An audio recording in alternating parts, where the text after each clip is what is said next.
देखिए, आज हम दशम में आपको प्रत्युत्पत्ति क्रिया समझाएंगे। प्रत्युत्पत्ति क्रिया पिछले वर्षों के टॉपिकों में नहीं था, कोर्स से हटा दिया गया था। इस साल एक नया टॉपिक जोड़ा गया है। प्रत्युत्पत्ति क्रिया क्या होती है, इसके लाभ क्या है, इसकी क्रियाविधि क्या है, इसका चित्र क्या है, ये आपको समझना है। देखिए, प्रत्युत्पत्ति क्रिया का में ये जो संपन्न होते हैं, ये रीढ़ द्वारा संपन्न होते हैं।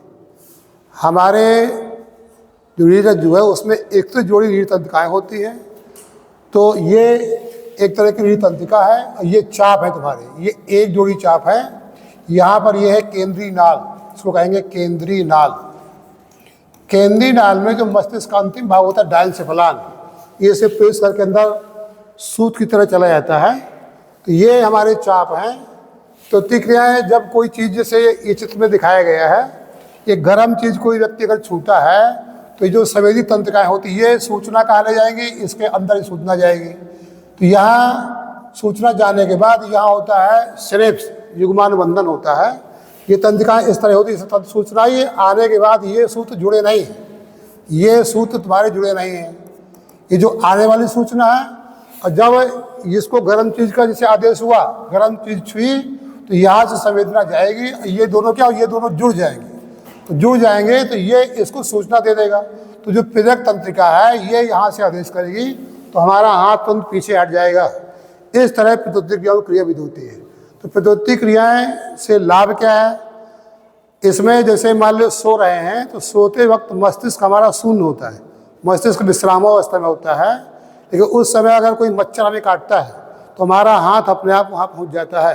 तो ये प्रत्युत्पत्ति क्रिया के उदाहरण हो गए। और उदाहरण लेना है, जैसे कोई सांप को हमने देखा अचानक, तो तुरंत अचानक पीछे उछल जाएंगे, तो इससे सांप के काटने से बच जाएंगे।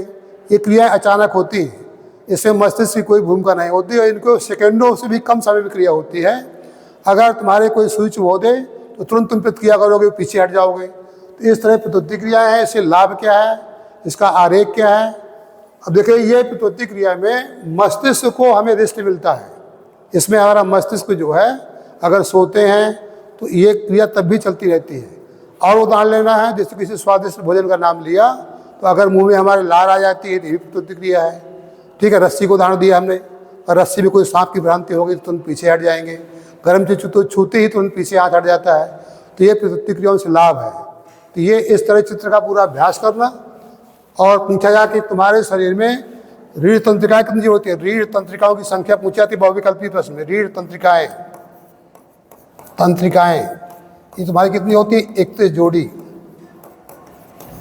और अगर कपाल तंत्रिकाएं होती हैं, इनकी संख्या होती है कपाल तंत्रिकाओं की 12 जोड़ी। तो ये बहुविकल्पीय प्रश्न पूछे जाते हैं। इसके संबंधित प्रश्न ये हो गया, ये संबंधित तुम्हारा मस्तिष्क से प्रश्न है। तो ये रीढ़ रज्जु का चित्र हुआ, इसका चित्र बनाना, बार बार अभ्यास करना, इससे लाभ और इसके क्या उपयोग है, मनुष्य के जीवन में इसका उपयोग क्या है। तो ये दुर्घटनाओं से बचाना, जैसे कोई सांप को देखा हमने और तुरंत पीछे नहीं हटते हैं तो सांप काट सकता है उतनी देर में, क्योंकि जो सामान्य मस्तिष्क द्वारा क्रियाएं होती हैं वो मस्तिष्क द्वारा होती हैं।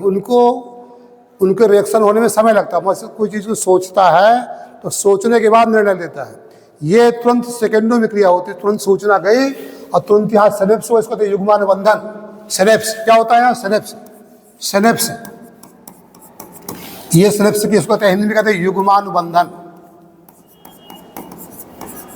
तो इस क्रिया द्वारा ये तुरंत एक्शन रिएक्शन होता है। ये इसको आप तैयार करिएगा। धन्यवाद।